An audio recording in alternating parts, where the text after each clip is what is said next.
ही गोष्ट आहे एका प्रवासाची, 25 वर्षांच्या प्रवासाची. पण हा प्रवास कुठल्या व्यक्तीचा नाही, तर एका संपूर्ण जिल्ह्याचा आहे.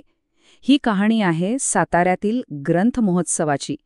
पण थांबा, ही केवळ एका कार्यक्रमाची गोष्ट नाही, तर ही कहाणी आहे एका चळवळीची, ज्याने एका संपूर्ण जिल्ह्याला अक्षरशः वाचनाचं वेड लावलं.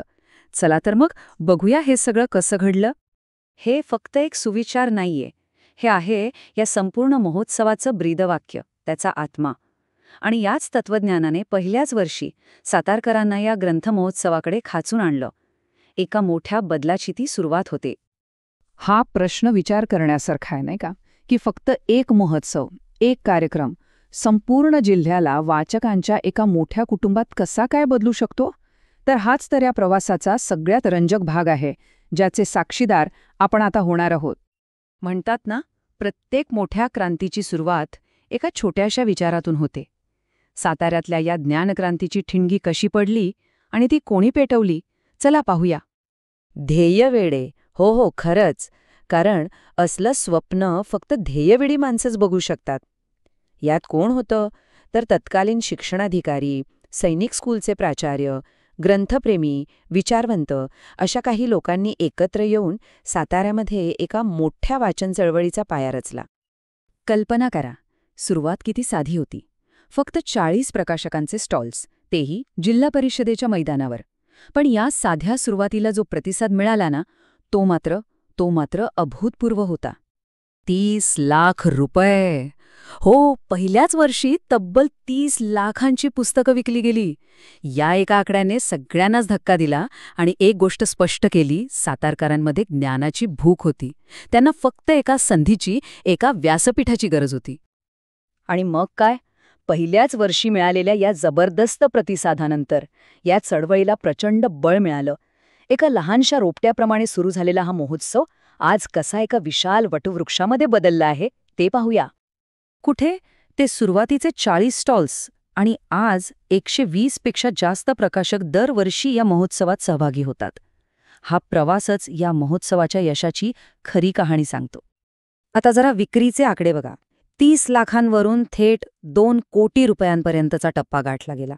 ही फक्त आर्थिक वाढ नाहीये, ही वाढ आहे साताऱ्यात रुजलेल्या, वाढलेल्या आणि फुललेल्या वाचन संस्कृतीची. विचार करा, दिल्लीचे नॅशनल बुक ट्रस्ट, मुंबईची साहित्य अकादमी, देशातली सगळी मोठी आणि नामांकित प्रकाशनं आज साताऱ्याच्या या महोत्सवात हजेरी लावतायत. यावरूनच या महोत्सवाची प्रतिष्ठा लक्षात येते. पण ह्या महोत्सवाची सगळ्यात मोठी आणि महत्वाची देणगी काय असेल तर ती म्हणजे इथे फक्त वाचक नाही घडले, तर लेखकही घडले. हो, हा महोत्सव म्हणजे जणू काही लेखक घडवणारा कारखानाच बनला. हे कसं घडलं? तर त्यासाठी एक सुंदर मार्गच तयार झाला.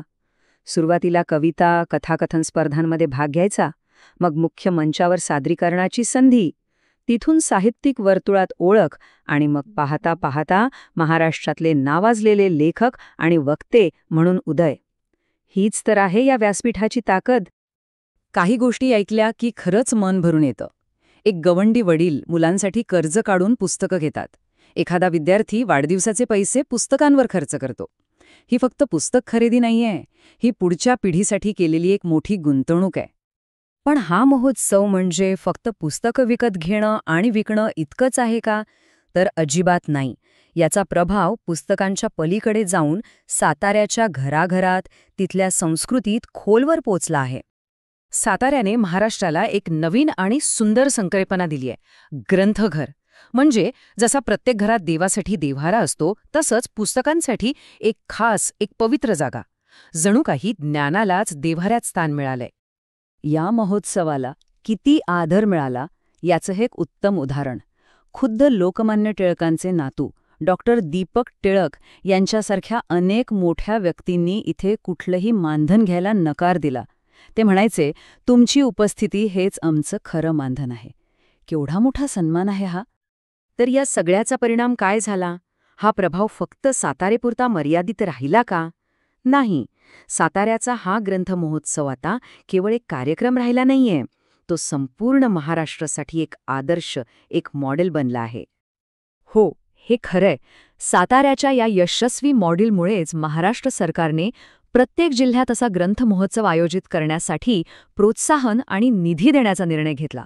म्हणजे साताऱ्याने संपूर्ण महाराष्ट्राला वाचनाचा मार्ग दाखवला. ज्ञानेश्वर पाटील यांची गोष्ट ऐकली ना की ह्या व्यासपीठाची ताकद लक्षात येईल. कोल्हापूरहून फक्त 25 पुस्तकं घेऊन आलेला एक तरुण आज महाराष्ट्रातला एक मोठा प्रकाशक आणि वितरक बनलाय. ही संधी त्यांना ह्याच महोत्सवाने दिली. आणि जेव्हा एखादी चळवळ एवढी मोठी आणि यशस्वी होते तेव्हा काय होतं माहितीये? त्यावर अभ्यास सुरू होतो. या महोत्सवाच्या मॉडेलवर अभ्यास करून लोकांनी PhD मिळवली आहे. यावरूनच याच्या कार्याची खोली आणि महत्त्व आपल्या लक्षात येतं.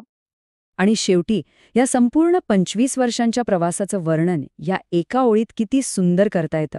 एक इव्वलचं रोपटं लावलं होतं आणि आज त्याचा एक विशाल वटवृक्ष झालाय, जो संपूर्ण समाजाला ज्ञानाची सावली आणि विचारांची गोड फळं देत आहे. तर साताऱ्याचा हा ग्रंथ महोत्सव ही फक्त एक यशोगाथा नाहीये.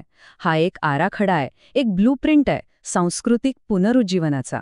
ही गोष्ट आपल्याला शिकवते की एका वेळी एक पुस्तक उचलून संपूर्ण समाजात किती मोठा आणि सकारात्मक बदल घडून आणता येतो.